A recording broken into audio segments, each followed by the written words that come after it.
Many people have bluebirds and don't realize they have them because although they see a lot of other birds, seed-eating birds, coming to feeders, bluebirds do not come to feeders. They can be fed. Some people feed them mealworms. They sometimes will eat certain berries or raisins, but basically you don't see them come to your feeders. They eat insects. And many times people will have them. My own experience here in my yard was such that I had never seen them until I put a couple of bluebird houses up in the backyard, and the very next day I had a pair building a house in one of those building a nest in one of those houses. Well, this is the North American Bluebird Society's standard bluebird house, and tens of thousands of these, plus other designs, have been put up in the last 20 or 30 years that have brought the bluebird back from almost extinction in some areas. The North American Bluebird Society has a plan which is in a free 20-page book that I mail to people who send their address to my email, which is Walshaw, W-A-L-S-H-A-W 1, the number 1, at cox.net. And the plan is, and a lot of other information in there, but also a plan for building this box. This whole box can be built out of one 5-foot board. You can put it together with screws or even galvanized nails, and it should definitely it has an 1.5-inch hole, which is very important, and of course set up so that it can open either from the front or the side.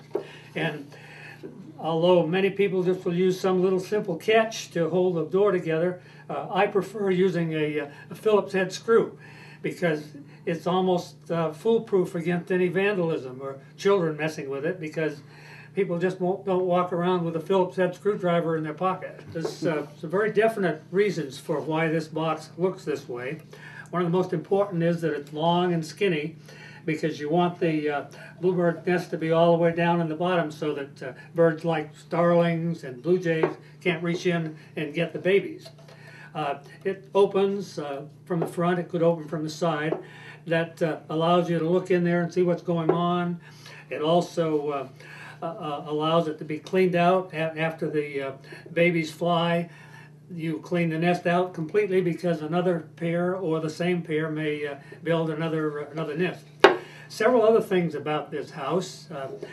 It has some ventilation, although here in Oklahoma, where we have a lot of winds, we don't need too much. This is something rather new. The black magic marker circles are really about the same as perhaps a fancy fishing lure, because if you think about it, any direction that a bluebird flies by this house, it looks like an opening, and it just attracts more of them. When I started doing this, I started having bluebirds in areas that I didn't have before.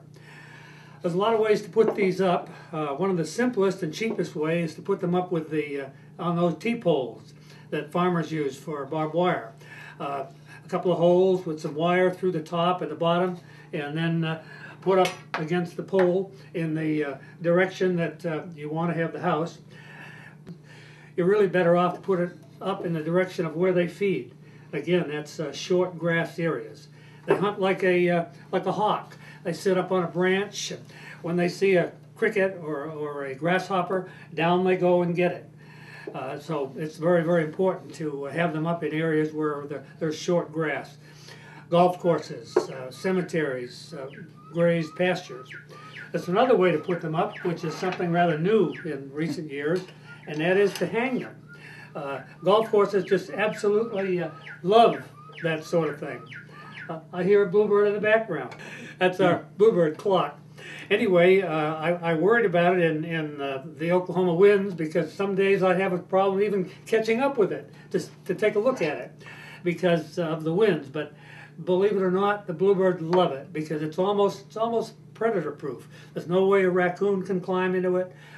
There's really no way a snake or any other predator can get to it. So, surprisingly enough, it's worked out extremely well. It's important to take a nail and make some scratches underneath the entrance hole so the birds can hold onto it when they're reaching in to feed the babies.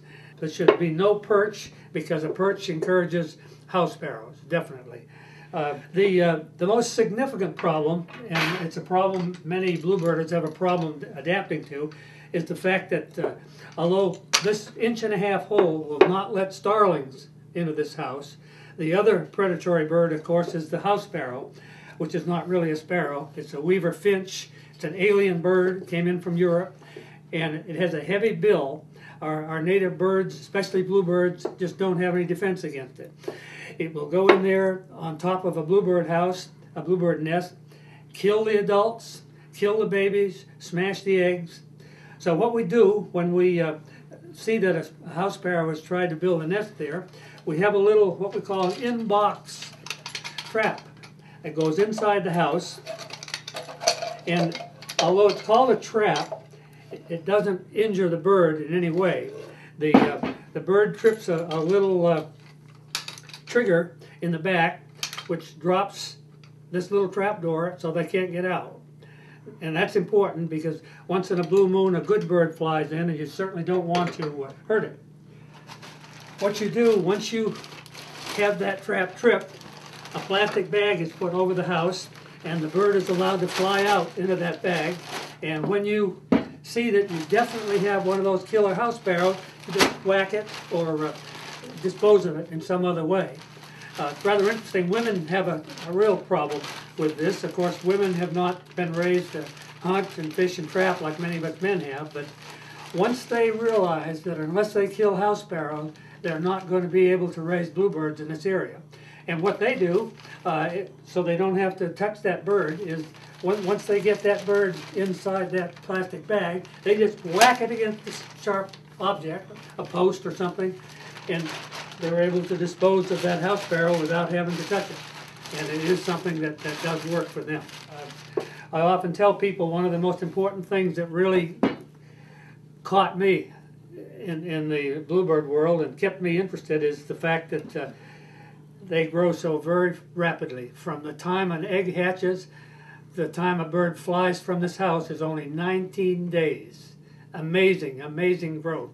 And of course, when you're watching them and working with them, when you watch them jam grasshoppers and crickets down those babies' throats, you really get an idea of how they grow. It's an interesting business.